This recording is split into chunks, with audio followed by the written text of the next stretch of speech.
Hi friend, lead up mind में आप सभी का बहुत बहुत स्वागत है। दोस्तों, हम पढ़ रहे हैं मध्यकालीन इतिहास का सल्तनत काल का दूसरा चैप्टर खिलजी वंश के बारे में। इससे पहले हम लोगों ने पहला चैप्टर पढ़ा है गुलाम वंश के बारे में। दोस्तों, हम लोगों ने देखा कि मोहम्मद गौरी किस तरह से भारत पर आक्रमण करता है, अपने विजित क्षेत्रों को कुतुबुद्दीन ऐबक को देकर चला जाता है, यानी अपने गुलाम को देकर चला जाता है। और कुतुबुद्दीन ऐबक किस तरह से गुलाम वंश की स्थापना करता है या दास वंश की स्थापना करता है। कुछ इतिहासकारों ने उसे ममलूक वंश भी कहा है। ठीक है, तो उसी गुलाम वंश के लास्ट वाले अंतिम शासक का हत्या कर जलालुद्दीन फिरोज खिलजी ने खिलजी वंश का स्थापना किया। गुलाम वंश का लास्ट शासक बलमन का पुत्र रहता है क्यूमर्स, कहीं कहीं उसका नाम कैमर्स में भी मिलता है। ठीक है, उसकी हत्या कर जलालुद्दीन फिरोज खिलजी ने खिलजी वंश का स्थापना किया। खिलजी वंश में 3 शासक मुख्य होते हैं। पहला 1290 से 1296 तक जलालुद्दीन फिरोज खिलजी रहता है, जिसने खिलजी वंश का स्थापना किया। फिर उसके बाद आता है अलाउद्दीन खिलजी, जो इसका भतीजा और दामाद रहता है। ठीक है, भतीजा भी रहता है और दामाद भी रहता है जलालुद्दीन फिरोज खिलजी का। इसका शासन 1296 से 1316 तक चलता है, यानी 20 साल चलता है। इसके बाद लास्ट शासक आता है थोड़े समय के लिए, 4 साल के लिए, मुबारक शाह खिलजी। ठीक, इस तरह से खिलजी वंश का शासक देखते हैं हम लोग, मात्र 30 साल चलता है। लेकिन हमारे लिए खिलजी जो है बहुत इंपॉर्टेंट है, हर एग्जाम में यहाँ से क्वेश्चन उठाता है। ठीक है, खिलजी वंश का शासक समय जो था 1290 से लेकर 1320 तक चला है, 30 साल तक चला। ठीक दोस्तों, आइए एक ओवरव्यू ले लेते हैं, उसके बाद डिटेल में पढ़ेंगे। ठीक, खिलजी वंश का स्थापना जलालुद्दीन फिरोज खिलजी ने किया। इसकी हत्या इसके भतीजा अलाउद्दीन खिलजी ने कर दिया। ठीक है, ये अलाउद्दीन खिलजी ने इसकी हत्या कर दी। ये इसका दामाद भी रहता है और अपने खुद बैठ जाता है शासक पर। ठीक है, हत्या कहाँ पर की थी? कड़ानिकपुर, इलाहाबाद के आसपास है।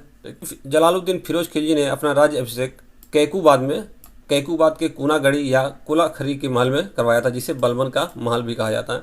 इसकी राजधानी कोलाखरी रखी। दक्षिण भारत का सर्वप्रथम अभियान इसी के काल में हुआ। ठीक है दोस्तों, क्वेश्चन बनता है कि दक्षिण भारत का सर्वप्रथम अभियान किसके समय में हुआ? तो जलालुद्दीन फिरोज खिलजी के समय में। और किसने किया था? अगर ये ऐसा क्वेश्चन बनता है तो अलाउद्दीन खिलजी ने किया था। जलालुद्दीन फिरोज खिलजी उस समय शासक रहता है, लेकिन वह अलाउद्दीन खिलजी से दक्षिण अभियान करवाता है। दोस्तों, आइए अब डिटेल में पढ़ते हैं। फिरोज खिलजी 1290 से लेकर 1320 तक। जलालुद्दीन फिरोज खिलजी का शासक जो रहा 1290 से लेकर 96 तक रहा, मात्र 6 वर्ष का शासक रहा है। ठीक है, 1290 ईस्वी में जलालुद्दीन फिरोज खिलजी ने खिलजी वंश की स्थापना किया। इसने अपना राज्य अभिषेक किलोसरी के महल में करवाया, जिसे बलमन का महल भी कहते हैं। जिस समय ये शासक बना उस समय इसका 70 वर्ष की आयु थी, यानी एक वृद्ध व्यक्ति था, एक बूढ़ा हो गया था। ठीक है, कहा जाता है पूरे सुल्तनत काल में सबसे वृद्ध शासक जो था, जो सबसे उम्रदराज शासक था, तो जलालुद्दीन फिरोज खिलजी था। ठीक, 1296 ईस्वी में अलाउद्दीन को देवगिरी के अभियान पर भेजा था। ठीक है, दक्षिण अभियान पर 1296 में अपने भतीजे को भेजा था, अलाउद्दीन को, जो इसका दामाद भी रहता है। ठीक है, देवगिरी के अभियान पर भेजता है। ये देवगिरी के यादव वंश उस समय शासक करते हैं देवगिरी में, और वहाँ का शासक जो रहता है रामचंद्र देव। ठीक है, तो अलाउद्दीन खिलजी इसको पराजित करता है और यहाँ से बहुत ज़्यादा धन उसको प्राप्त होता है, बहुत ज़्यादा धन। तो अधिकांश धन ये अपने आप दबा लेता है और कुछ धन जो है जलालुद्दीन फिरोज खिलजी को देता है। ठीक, लेकिन जब ये इस वजह से ये वापस आता है तो इसके मन में एक ख्याल आता है कि अब राजा जो है हमको बनना चाहिए, ये हमारे बूढ़े चाचा को या बुजुर्ग को नहीं। ठीक है, इस उद्देश्य से, शासक बनने के उद्देश्य से ये जलालुद्दीन फिरोज खिलजी की हत्या करवा देता है और खुद शासक बन जाता है। 1296 में राजा बनता है और 1316 तक शासन करता है, यानी 20 साल तक ये शासन करता है। ठीक है, अब इसके बारे में पढ़ेंगे। देखिए, यहाँ से बहुत सारे क्वेश्चन आते हैं। ये हर क्षेत्र में नया काम किया है। ठीक है, ये सैनिक व्यवस्था लेकर, बाजार व्यवस्था लेकर, आर्थिक नीति से लेकर काफ़ी प्रचलित रहा। ठीक, यहाँ से बहुत सारे क्वेश्चन बनते हैं, ये इंपॉर्टेंट है। इसका वास्तविक नाम जो था अली तथा गुरसास्प था। कहीं कहीं नाम अली मिलता है, कहीं कहीं गुरसास्प मिलता है, और कहीं कहीं अली गुरसास्प दोनों मिलता है। ठीक है, तो ये ध्यान में रहे, कन्फ्यूजन ना हो। यह जलालुद्दीन का भतीजा एवं दामाद था। ठीक, क्योंकि उसकी लड़की शादी भी किया था। अलाउद्दीन का पिता जो था बचपन में ही मर गया था। अलाउद्दीन खिलजी का जो पिता था, जब अलाउद्दीन छोटा था तभी उसका पिता मर गए थे। लालन पोषण जो किया था जलालुद्दीन फिरोज खिलजी ने किया था। ठीक है, तो उसी पास ये बड़ा होता है, उसी पास शिक्षा दीक्षा लेता है। ठीक, इसलिए जब वो अपनी लड़की का शादी करवाया इससे, तो ये एक विश्वास पात्र था कि बाद में जाकर इसका मन बदल जाता है। ठीक है, इसने अपनी राजधानी सिरसा शहर बनाया। ठीक, अलाउद्दीन खिलजी ने अपनी राजधानी एक शहर बसाया सिरसा, उसी को अपनी राजधानी बनाया। इसने अपने आप को खलीफा का दाहिना हाथ बताया। ठीक है, इसने खलीफा से कोई अनुमति नहीं ली। एक परंपरा थी सल्तनत काल में कि सुल्तान बनने के लिए खलीफा से अनुमति लिया जाता था। ठीक है, वो पद देते थे खलीफा की, कौन सा पद रहेगा या कौन सुल्तान है कौन नहीं। ठीक है, तो इसने कोई अनुमति नहीं ली। इसने शासन के लिए सोचा कि इसका सिद्धांत अलग था। ये शासन के लिए इस्लाम धर्म को अलग किया और शासन को अलग किया। क्या कि धर्म अलग है और शासन अलग है, हमको शासन करना है तो धर्म को अलग रखे। ठीक है, ये थोड़ा हट के शासन किया। ये अपने आप को ही नासिर अमीर उल मोमिन या यामीन उल खिलाफत के पद पर रखा है, यानी खलीफा का सहायक मानता था और अपने आप को ही खलीफा का दाहिना हाथ घोषित कर दिया। ठीक है, ये उपाधि नहीं ली, कोई अनुमति खलीफा से नहीं लिया था। ठीक, आगे देखते हैं हम लोग। इसके राजत्व का सिद्धांत कुछ था। अच्छा, इसने एक चाल चला था।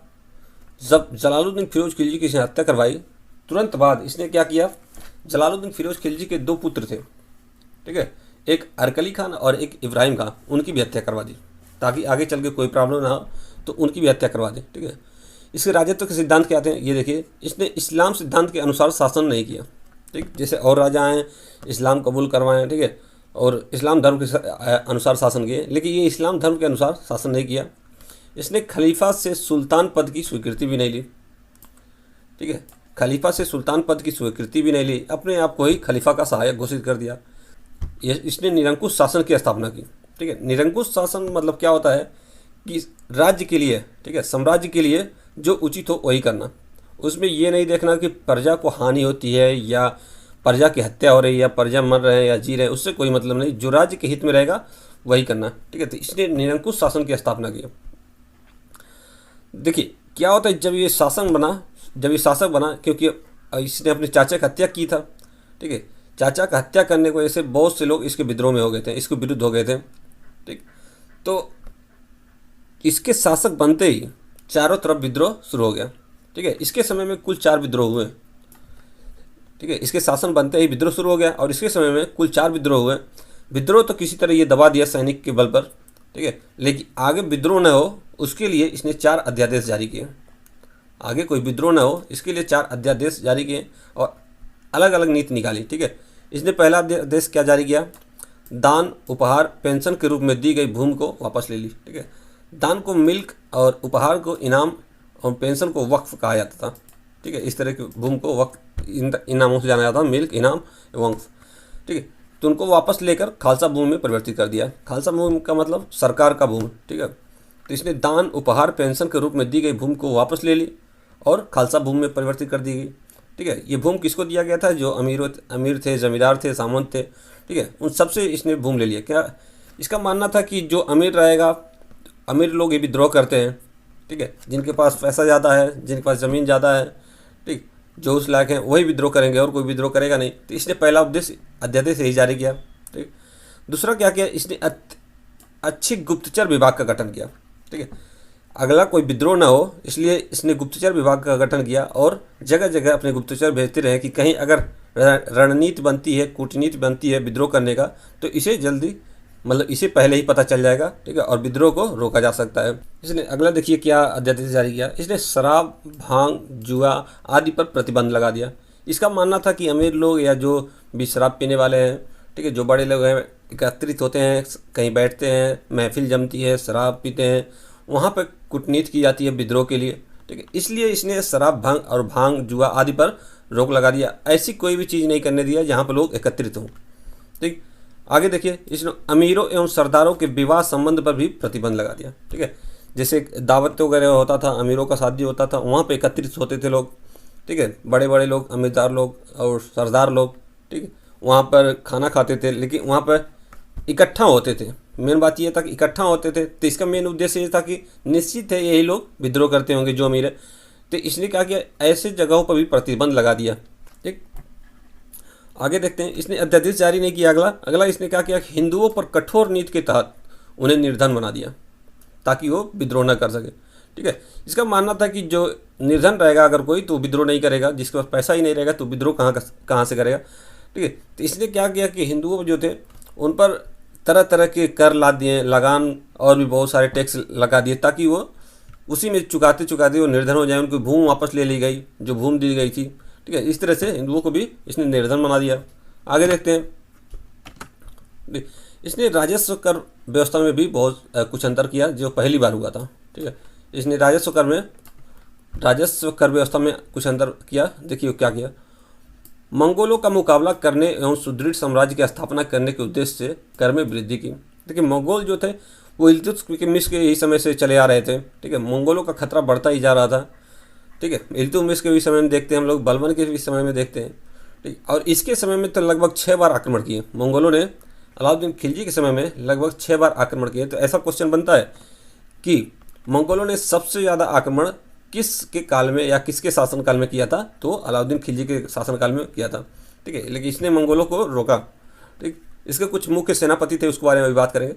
ठीक, तो इसने क्या किया, देखिए शासन मुकाबला करने के लिए और साम्राज्य को सुदृढ़ बनाने के लिए पैसे की जरूरत है, तो इसने कर की वृद्धि कर दी और लगान जो था उसने 1/2 निर्धारित कर दिया।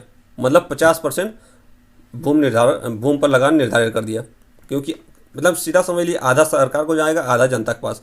इस तरह से इसने लगान निर्धारण किया, मतलब बहुत ज़्यादा बढ़ा दिया। ठीक, इसने 2 नए कर लगाए, पहला चराई कर, दूसरा गढ़ी कर।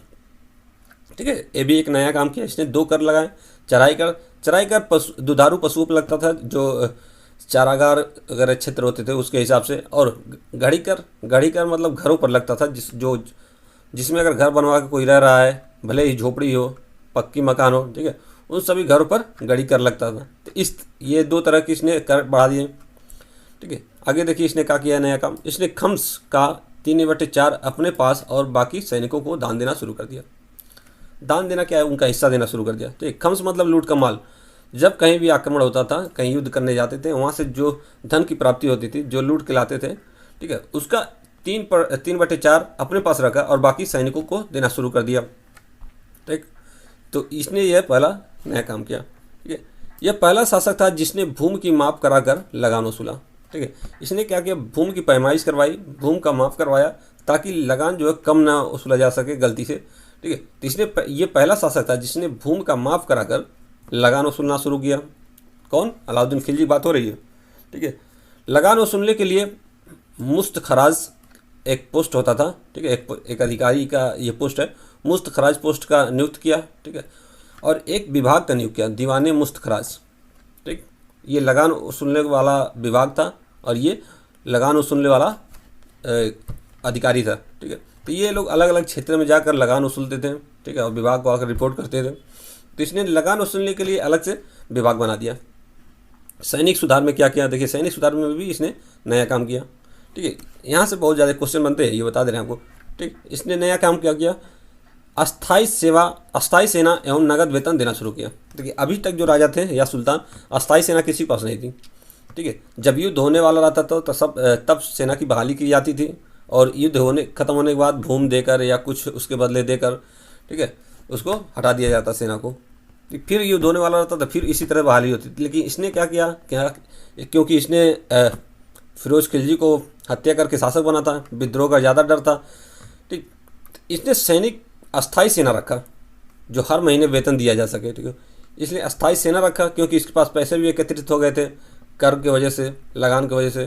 ठीक, और उनको नगद वेतन देना शुरू कर दिया, भूमि नहीं नगद वेतन। इस तरह से सैनिक भी खुश कि हर महीने पैसे मिल जाते थे। ठीक है, और पूरे सल्तनत काल में सबसे अधिक सेना किसी के पास थी, तो इसी के पास सबसे अधिक सेना इसी के पास थे और अस्थाई सेना था। ठीक, आगे देखेंगे, सैनिकों की हुलिया लिखने एवं घोड़े दागने की प्रथा चालू की। इसने ये भी एक नया काम किया, सैनिकों की हुलिया लिखने और घोड़े दागने की प्रथा शुरू की। सैनिकों की हुलिया से क्या तात्पर्य है, जैसे आजकल के फोर्स में या किसी विभाग में अगर कोई बहाली होती है, कोई भर्ती होता है, तो उसका फ़ोटो लिया जाता है, फिंगरप्रिंट लिया जाता है। ठीक है, कोई ऐसा मार्क या कोई ऐसा चिन्ह लिखा जाता है, कोई मार्क या कोई चिन्ह ऐसा लिखा जाता है ताकि उसका पहचान हो सके। ठीक है, तो इस तरह से सैनिकों का हुलिया भी लिखने का ये शुरुआत किया और घोड़े दागने का प्रथा प्रारंभ किया। घोड़े दागने से क्या तात्पर्य है कि जैसे अगर 1 लाख या 50,000 घोड़े हैं, तो 1,50,000 घोड़े को एक आदमी तो देखेगा नहीं, उसका भी डिपार्टमेंट बांटा गया होगा कि एक आदमी जो है 100 घोड़ों के देखेगा, उसकी अलग अलग टीम होगी। ठीक है, मार्क दिया जाता था, ठीक है, एक चिन्ह लगाया जाता था घोड़े को, ताकि ये पता चले कि किसके अंडर में है या किस नस्ल का है या कौन सा घोड़ा है, जिससे उसकी पहचान हो सके। तो घोड़े दागने की भी प्रथा इसने शुरू किया। अब देखिए बाजार व्यवस्था के बारे में थोड़ा देख लेते हैं। बाजार व्यवस्था इसकी क्या थी उसके बारे में देखते हैं। देखिए सैनिकों के लिए इसने बाजार लगवाया, कम दाम का यानी कम मूल्य का, उचित मूल्य का इसने बाजार लगवाना शुरू किया कि जो सैनिकों को कम दाम पर सामान मिल सके, ताकि सैनिक जो है आगे चलकर वेतन बढ़ाने की मांग ना करे, ठीक है। तो इसने क्या किया कि सैनिकों के लिए बाजार लगाना शुरू किया। पहले खगान बाजार लगाया, जिसे सहाना ए मंडी कहा जाता था। खगान बाजार खाने पीने का सामान, जिसे सहाना ए मंडी कहा जाता था। अगला जो बाजार था निर्मित वस्तुओं का बाजार, जो सराय ए अदल कहा जाता था। निर्मित वस्तु, जो वस्तु कुछ बना के, जैसे बुनकरों वगैरह का, ठीक है, जो वस्तु बिकते थे, मतलब ये बाजार अलग अलग विभाग का अलग अलग जगह लगवाया, ठीक। तो निर्मित वस्तुओं का बाजार लगाया, जिसे सराय ए अदल कहते थे। तीसरा जो बाजार था दैनिक वस्तुओं का बाजार। चौथा पशु और गुलाम का बाजार, ठीक। दैनिक वस्तु डेली यूज होने वाला वस्तु जो बिकता था, और चौथा है पशु, जो जहाँ पर पशु और गुलामों का बाजार लगता था, ठीक है। ये सैनिकों के लिए था केवल, और उचित मूल्य पर था, लेकिन आगे चलकर ये आम आदमी के लिए भी हो जाता है, ठीक है। इसके राज्य में ये देखने के लिए मिलता है कि इसके पूरे 20 साल के शासनकाल में कभी भी किसी मूल्य में वृद्धि नहीं हुई, और ना ही सेना का वेतन बढ़ाया गया, ठीक। तो इतना ज़्यादा ये व्यवस्था बनाया था। आगे देखते हैं। एक अधिकारी इसने नियुक्त किया था, परवाना नवीस नामक अधिकारी, वस्तुओं का परमिट जारी करता था, ठीक है। जैसे सामान बेचने बेचने के लिए लाइसेंस बनता है, तो ऐसा अधिकारी इसने नियुक्त किया था, जिसे परवाना नवीस के नाम से जाना जाता था, ठीक है। मूल्य नियंत्रण प्रणाली को दृढ़ता से लागू किया, ठीक है। मूल्य नियंत्रण प्रणाली को इसने बहुत कठोरता से लागू किया, ठीक।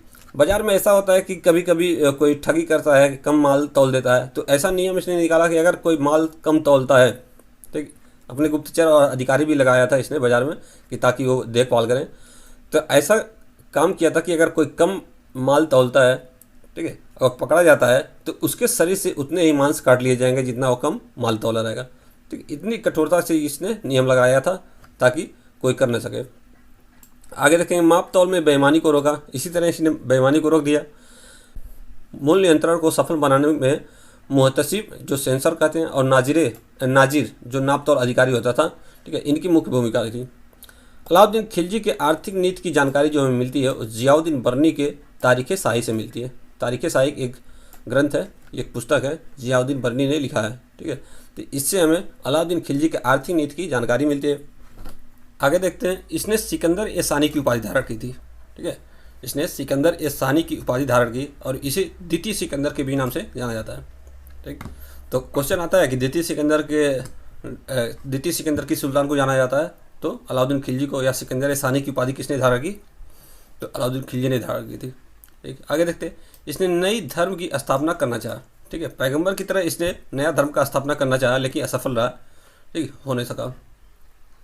इसके शासनकाल में अमीर खुसरो थे, ठीक है। देखिए अमीर खुसरो बलबन के शासनकाल से आ रहे हैं। बलबन के शासनकाल से लेकर तुगलक वंश के शासनकाल तक अमीर खुसरो रहेंगे। कहा जाता है कि इन्होंने 7 सुल्तानों को देखा था। किसने? अमीर खुसरो ने। तो अमीर खुसरो के बारे में कुछ जान लेते हैं। इनका मूल नाम मोहम्मद हसन था, और इनका जन्म पटियाला यानी बदायूं के पास हुआ था।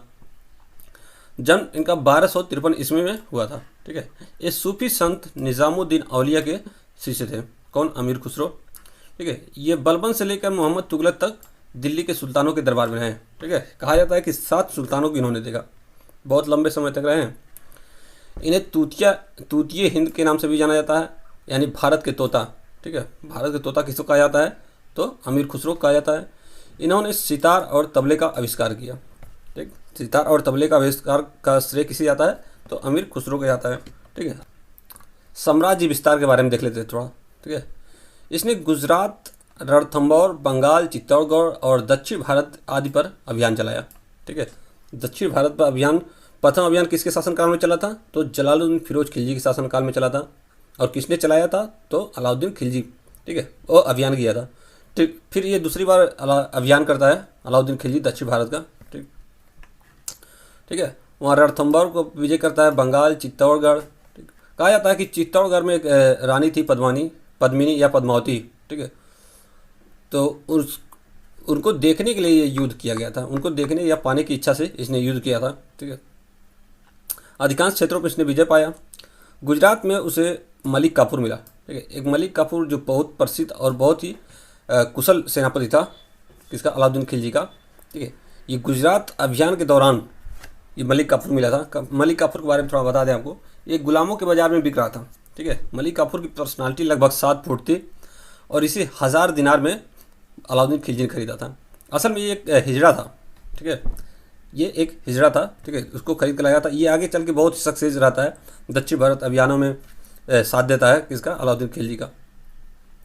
मलिक काफूर दक्षिण भारत के अभियान के दौरान वारंगल के काकतीय शासक प्रताप रुद्र से कोहिनूर हीरा प्राप्त किया था। देखिए, इसने दक्षिण भारत अभियान किया था, जो वारंगल में आंध्र प्रदेश में एक वारंगल है। ठीक है, वहाँ का शासक काकतीय शासक चल रहा था, वहाँ का काकतीय वंश का शासक था प्रताप रुद्र। उससे इन्होंने कोहिनूर हीरा प्राप्त किया था। कोहिनूर हीरा गोलकुंडा के खान से मिला था। ठीक है, आगे हम लोग देखेंगे। सेनापति जफर खान मंगोलों से आक्रमण में मारा गया। देखिए, एक और सेनापति था, बहुत ही ताकतवर सेनापति था। एक सेनापति हो गया मलिक काफूर, दूसरा जफर खान। जफर खान के बारे में बताया जाता है कि इसने एक मंगोल इससे इतने ज़्यादा प्रभावित थे कि एक रात में 30 मील वापस चले गए, पीछे हट गए एक रात में। ये देखिए, मंगोलों से सब डरते थे, जितने सुल्तान रहे, इल्तुतमिश से लेकर बलबन तक, अलाउद्दीन खिलजी तक, सब डरते रहे। लेकिन इसने मंगोलों को पीछे खदेड़ा था, लेकिन इसका भी मृत्यु हो जाता है मंगोलों के साथ आक्रमण करते हुए। ठीक है, रानी पद्मावती राजा रत्न सिंह की पत्नी थी। ठीक, अभी बात की है ना रानी पद्मावती के बारे में, तो ये राजा रत्न सिंह की पत्नी थी। इसके बारे में ज़्यादा जानकारी नहीं मिलता है। हमें जो जानकारी मिलती है, एक पद्मावत पुस्तक है। ठीक है, 1540 में लिखा गया था। मोहम्मद जायसी ने लिखा था। मलिक मोहम्मद जायसी ने पद्मावत की रचना की थी 1540 में। उससे हमें इसकी जानकारी मिलती है, ज़्यादा जानकारी हमें नहीं मिलता। ठीक, अगला देखेंगे।